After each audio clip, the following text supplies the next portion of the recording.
Hello, this is Aaron West. I am the author of the A24 New Wave. In this book, I look at A24's output and I make the argument that we are in a new wave movement right now. A24 plays a major role. This book has a supplemental podcast where each episode is a brief conversation about an A24 related topic, whether an actor, director, or even a genre. As I continue research for the book and conduct interviews, I expect to record podcast episodes with people involved with the company.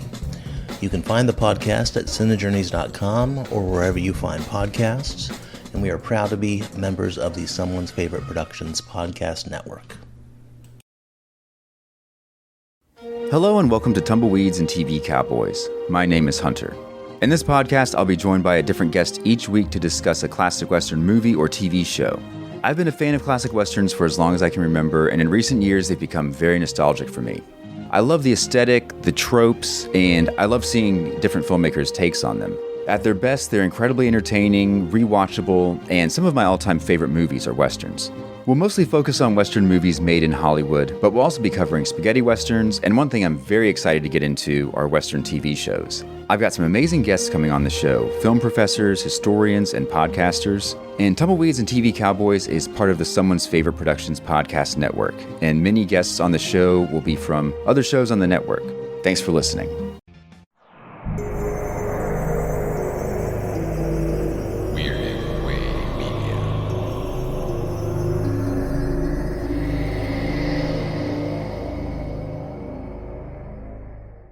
We deal in paint, pigment, light and shadow, realism, surrealism, impressionism, and ghost stories. An interest in the oddball, a predilection toward the bizarre. And this place is nothing if it isn't bizarre. There's no admission, no requirement of membership, only a strong and abiding belief in the dark at the top of the stairs, or things that go bump in the night. The name of this place, should you have come in here accidentally out of the rain, is the Night Gallery. Welcome back, art lovers, to Midnight Viewing, the Night Gallery podcast, where we discuss what was initially Rod Serling's follow-up to the Twilight Zone, Night Gallery.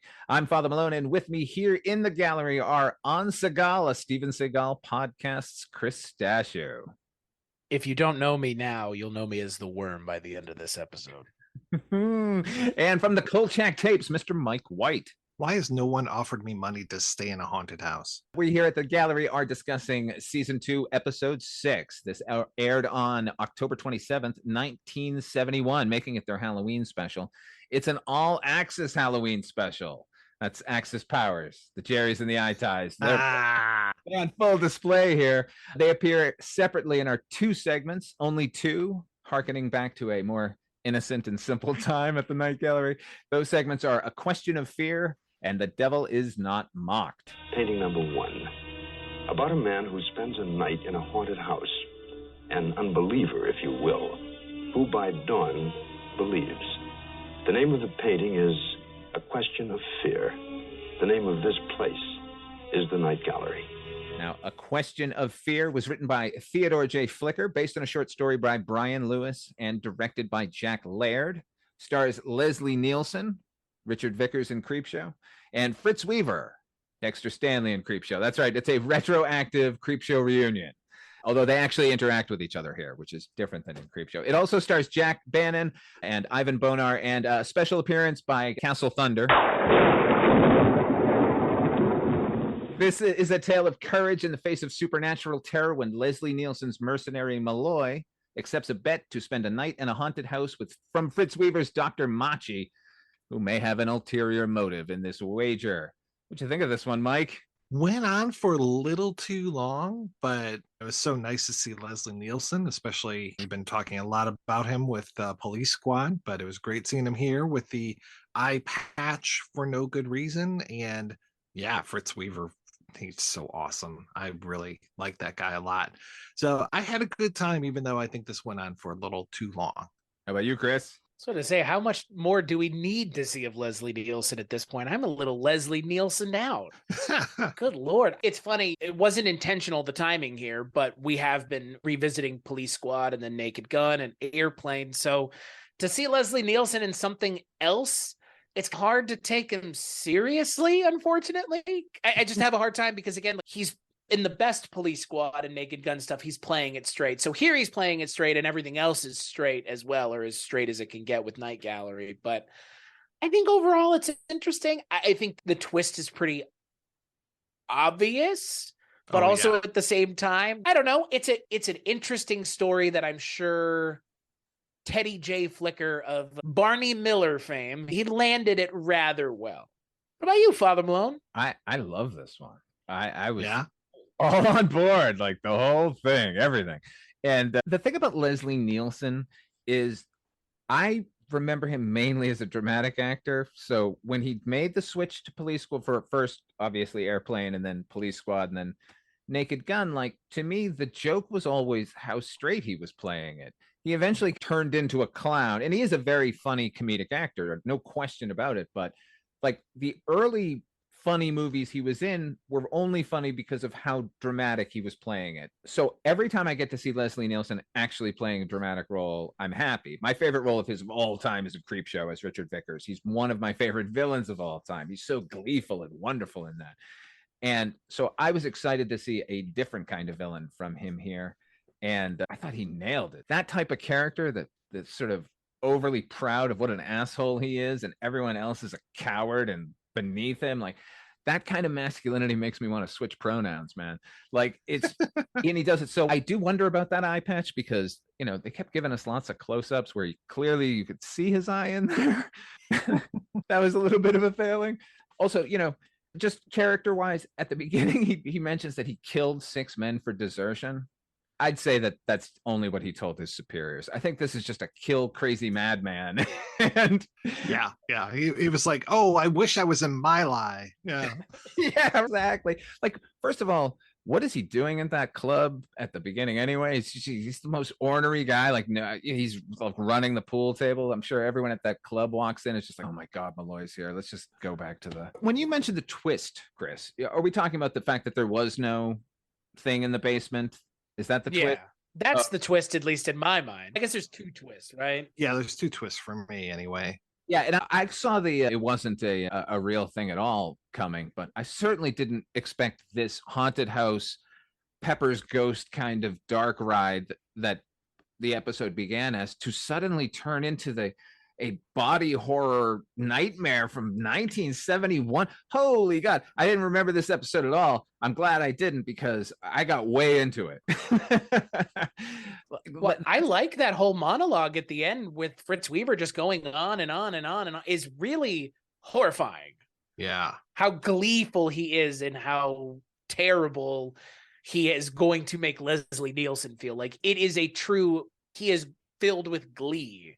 It's interesting that there is no real thing going on, but it also I think it makes the episode segment work even better that there is a double twist to it. Yeah, and just that he pretty much drives Leslie Nielsen to kill himself. Spoilers.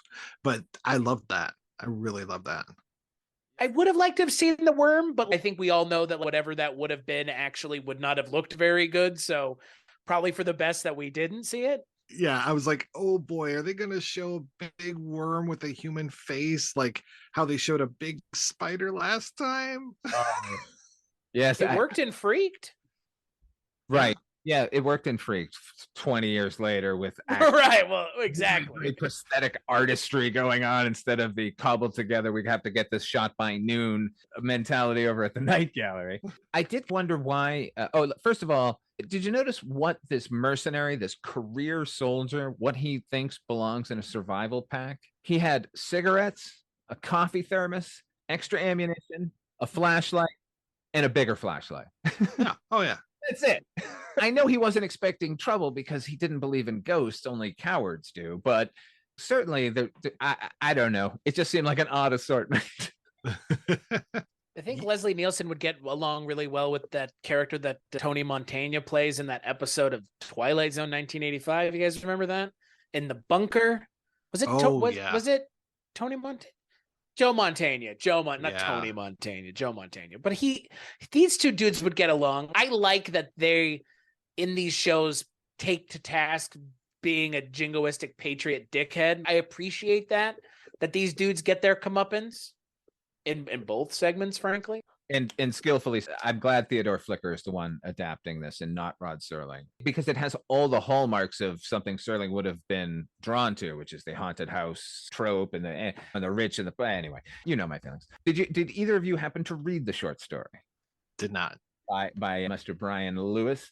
It is remarkably similar, except several small differences. Malloy is a nearly homeless alcoholic because he has no more wars to fight and he's just home. He doesn't know how to be a human anymore.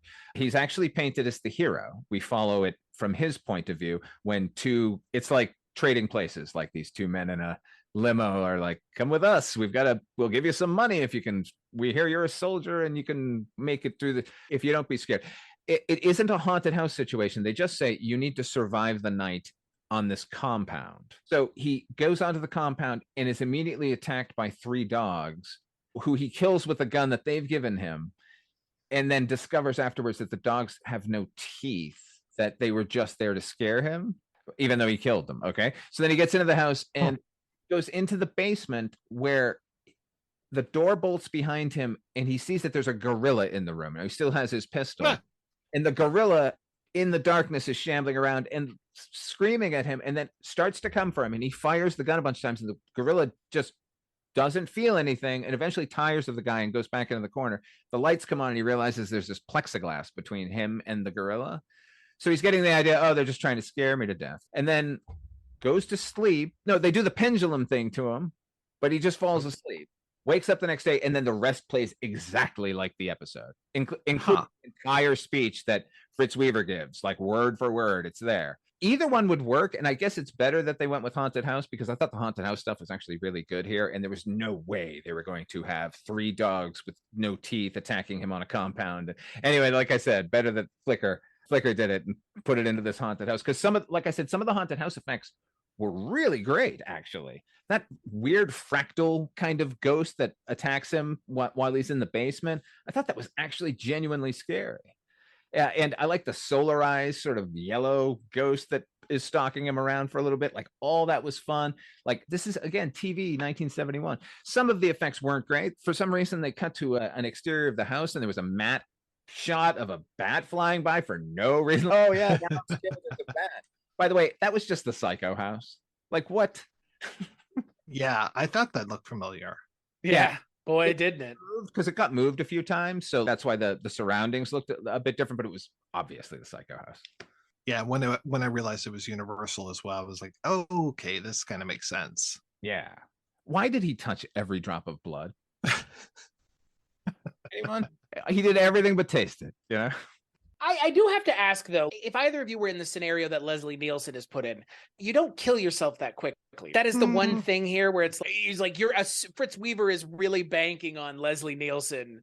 Just like, all right, I could not, like, he's right. No way he's making this up. What should have happened is he should have been drugged again. He said, oh, you eat the food. It's not poisoned at all. It should have been drugged. And so when he's giving him the spiel about what's happening, see the puncture mark on your arm, like, your muscles should start to be feeling really tight right now. And whatever drug he gave him, like, started to make him feel that. Like, that would make me kill myself. Like, oh God, I'm going to turn into a fucking worm. But like, it was set up like, in a few days, you'll start to change. I would wait a few days. Any of us would wait a few days. I don't care what kind of had before. Yeah. If anything, I would have given him like a slow acting poison or something slow acting, so that over those next few days something goes on with them. Or to your point, oh, you're starting to feel it right now. There's a lot to be said for psychosomatic, but really you need to be able to feel something. And that for me is the issue. It's just like, it feels a little bit of a contrivance that all he did was just be like, this is what's going to happen. And then he says the thing about in a couple days. I was like, wait a second, in a couple days? You're going to just let him leave and walk out of here? What the fuck? Mm-hmm. Yeah, like they said, what, like 6 months later? Like, what the freaking slow acting? Good Lord. This isn't a really elaborate plan just to, if it was to just introduce the serum, it would be outlandish, but I guess it had, did it need to be that outlandish? I don't know. Couldn't you just locked him in a room? You hit him over the head and he wakes up and you go, this is what happened to you last night. Struck the bed that has metal arms that will fold and hold you while the pendulum comes down and swings like a guillotine. By the way, in that guillotine scene where he actually experiences fear while we're still thinking that's what this entire episode is about, like, and that he's finally been broken, when he realizes he's not going to die and he starts boasting, I wanted with all my hopes and wishes for the guillotine to just drop down and behead him. Once he started, I'm still here, you have to do better than that, cut. That would have been great. I can hold my breath for a long time. Oh, I do have one other thing. I thought it was really well shot. They even had a day for night thing that did not bother me at all. Like, I enjoyed 99% of it. But there's an unforgivable moment where Leslie Nielsen goes to the bedroom and drops down to the floor to look under the bed, and the camera lowers down with him, which would be a beautiful shot if it wasn't in the hand of like a palsied nightmare. It was just like, with all the cuts to like bats and exteriors and paintings and stuff, couldn't they have just cut to the shot of him on the floor? Right. It didn't seem like we're young and innovative filmmakers. It felt like, well, who cares? I think overall, for kind of what this was and the story that it was telling, it is pretty good. Yeah. I never didn't enjoy myself watching the episode. I'm nitpicking because I have to, but and even with the twist at the end, like, being hinky, I think it's still, by the end of it, I was like, this was a fully thought out story with a great ending that I think is pretty impactful, even if it is a little wonky. Fritz Weaver is enjoying himself throughout.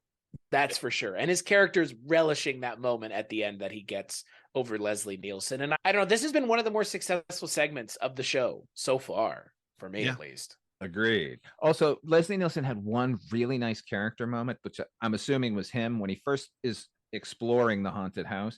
He walks past a chandelier and he reaches over and taps it, which is what you do when you're trying to see if it's actually crystal or not. And it had no bearing on anything else, but I really liked that he did it. All right. Before we get to our final segment, I have been all this season attempting to point a spotlight or an accent light.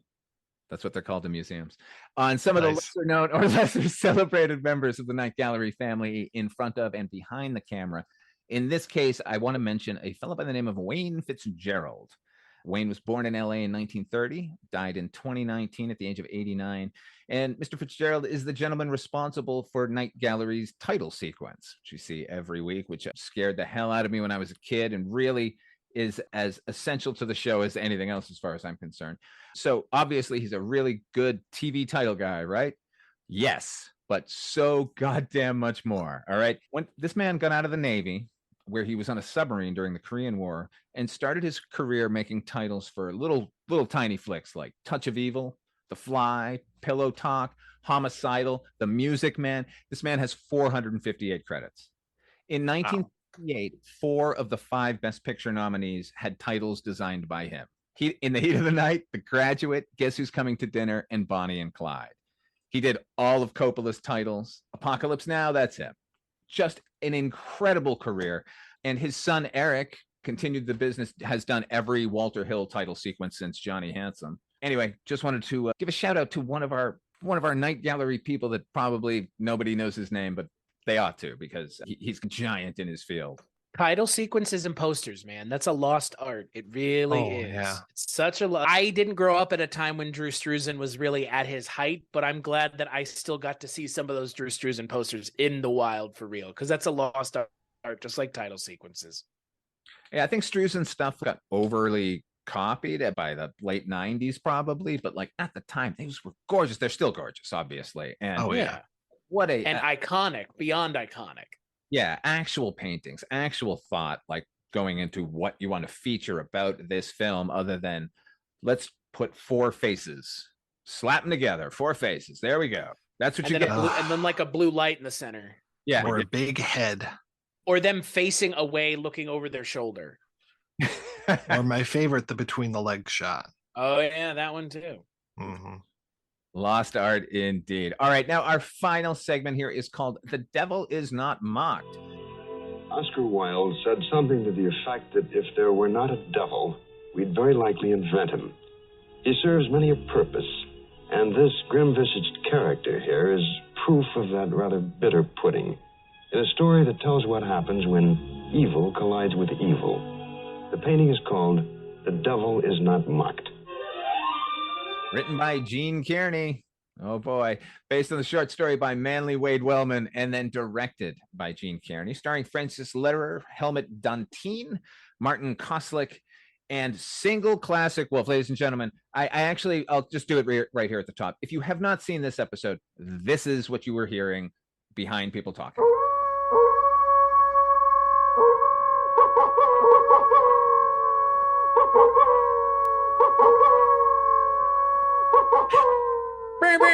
It's like the hip hop air horn, but a fucking werewolf instead.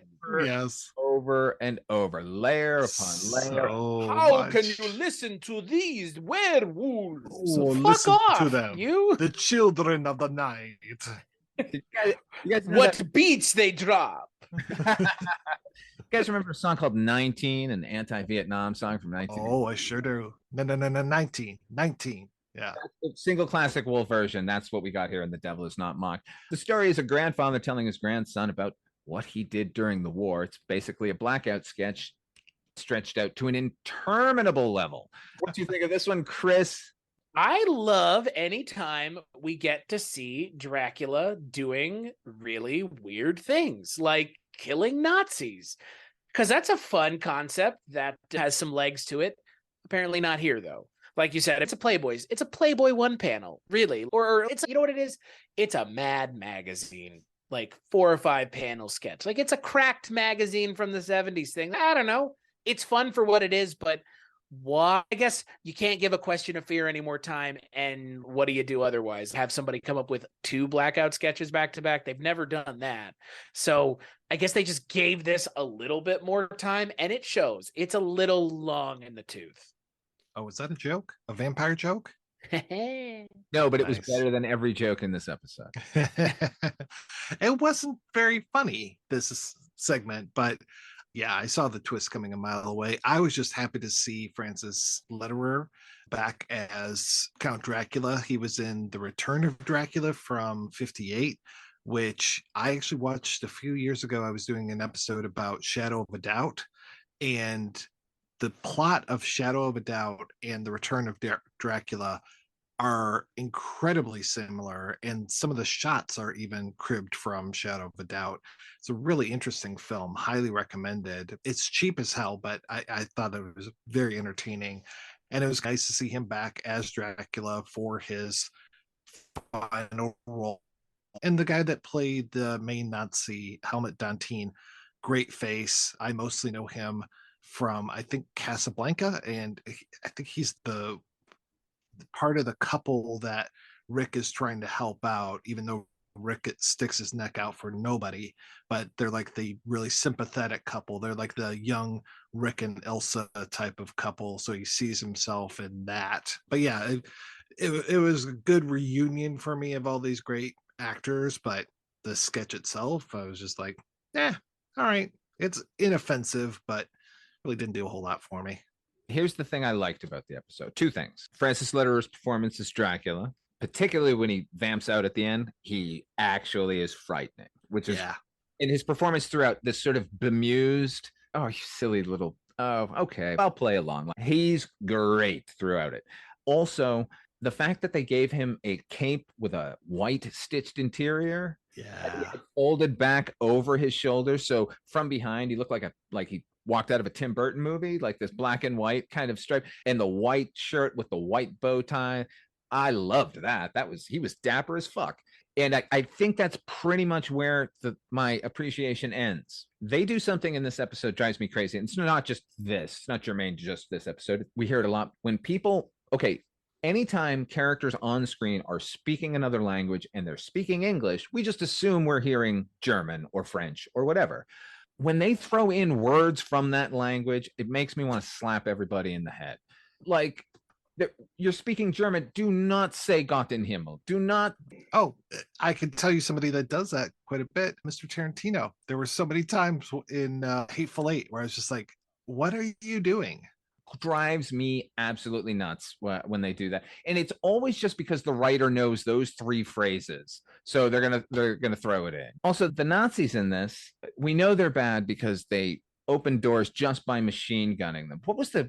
Do we need that? We know they're Nazis. They don't have to be. And wouldn't have everyone in the room been killed? I know they're vampires, but like they would have been hit or something. All of these things are problems, including that initial Nazi machine gunner. Eine Wolf, that guy that is the best part of this entire episode. He had a beanie. It looked like the Nazi helmet didn't fit on the top of his head. Like it was just I don't know. It looked like Spanky from the Hour Gang. The thing that bothered me the most is Dracula in this seems to have some rule that they can't start eating before midnight, which makes no sense, right? I guess it's the idea that he doesn't have his power yet. He can't attack and slaughter all these idiots, and he's just waiting. That's fine. Okay, if that's the vampire rule you want to come up with, great. But in the waiting for those last few seconds to tick, the Nazi scumbag makes him Heil Hitler, and he does it. Dracula heils no one. Okay, maybe Mina Harker. Not even Satan. No, man. Yeah. He's an entity unto himself. There is no nation but Dracula. That offended me to my core. I didn't understand it. That would have been the moment where Dracula stood up and killed him. That's you don't make. You know what? I honestly, to take umbrage with something else, the devil is not mocked. Dracula is not the devil. Right. But the title would, is Dracula the devil per the title of the story? Hey man, interchangeable in the minds of 1970 people everywhere. Yeah, it's weird that the characterization of Dracula would not Heil Hitler. Unless Dracula was Hitler and was expecting people to Heil Dracula. That's what I like this. What did you do during the war, Grandpa? I like that. It's quaint. I like vampires killing Nazis. Who doesn't? Anyone killing Nazis is great, but particularly if they're going to be vamped upon. But really, if they wanted to just do this as a blackout sketch, it just should have been like a Nazi motorcade deciding which road to go down and a peasant saying, "Don't go there, it's spooky town," and them going, "We don't care about your spookiness," and then off, and then they get killed by vampires. That's it. Did either of you read the short story? No. I feel like I'm letting you down this week, Father Malone. Doesn't matter. 9 times out of 10, they're almost exact. And this one is very quick and benefits from the fact that we can't see the fact that it's obviously Count Dracula in a castle. That's the literary way that you have to do it. Like that would be the way to do it. Like in my mind, the way to do this is don't make it obvious it's Dracula. Like, right. Why give it away immediately? Even the short story gives it away because, first of all, here's the difference in the short story. Okay, the Nazis are not there seeking out this group of terrorist anti-Nazi soldiers at all. They just want it because it's a strategic compound. So they show up and the Dracula character lets them in, and he's, of course you'd want this. It's absolutely strategic. He's like as nice as he is in the thing and as accommodating as he is in the thing. But they're not barking orders and trying to let him know how great the Nazis are or anything. They're just like, okay, listen, we're going to be taking this place and you need to stand over there. And they have a conversation where he's like, oh, I haven't had visitors here for a long time. Englishman named Jonathan Harker. And that's halfway. Right. That's the halfway point in the story. Okay, now if you didn't know, here it is. But just handled very briefly as this should have been and skillfully as this should have been as well. I don't know. Whew. The blackout sketches involve the Universal monsters, though. That trend continues. You guys notice that? Yeah, that's true. We've had a Frankenstein. We've had a Phantom of the Opera. We've had now a straight up Dracula named and everything. We've had Dr. Jekyll and Mr. Hyde. Yeah. We haven't had Frankenstein baby. No mummy yet? No mummy and no... Have we had an Invisible Man yet? Feels like we should. That's pretty cheap to do. Yeah. Kolchak did it all the time. Yeah. Yeah, Jack Laird would be down for that. I'm surprised I'm surprised he didn't suggest it. And then go film 20 minutes and immediately put it into an episode without any afterthought. All right, then we're going to play a preview of the next episode, and we'll be right back to wrap up. Tonight's first selection, a painting suggesting solitude, or at least solemnity, as viewed during the midnight hour. It tells a tale of 2 young people caught inexorably in a recurring nightmare, with a finale on the jolting side. Our painting with the somewhat familiar face is called Midnight Never Ends, and this is the Night Gallery. There's something rather remarkable in the scope of imagination peculiar to children. They project and dream and fantasize with beauty and simplicity and faith. in a manner that somehow eludes us as we grow older. This is Brenda, and Brenda has a playmate. It comes to her in part because of loneliness. And what I wish for you is that you never get that lonely. That's right. On the next Midnight Viewing, we'll be taking a look at Season 2, Episode 7, which is broken into another just 2 segments, Midnight Never Ends and Brenda, one of which features a character so grating that I killed myself. Oh my God in heaven. Wow. I'm so fucking ready. You don't even understand. You clearly do, but the audience is not prepared for the level of vitriol that will probably be thrown at one half of the next episode. Until my resurrection, where can people find you, Mike White?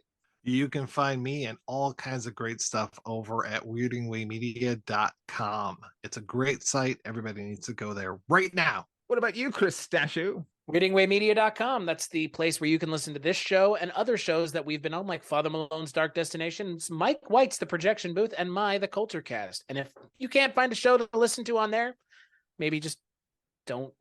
I don't know where I was going with that one. Never mind. Yeah, if it's not on there, you can't. If it's not on there, should you be listening to it at all? Yeah, that's it. I have a new show. It's called Astounding Tales of the Public Domain. It's on weirdingwaymedia.com. Go there. Go check out all of our shows over there. And thank you for joining us here at Midnight Viewing. The gallery is now closed.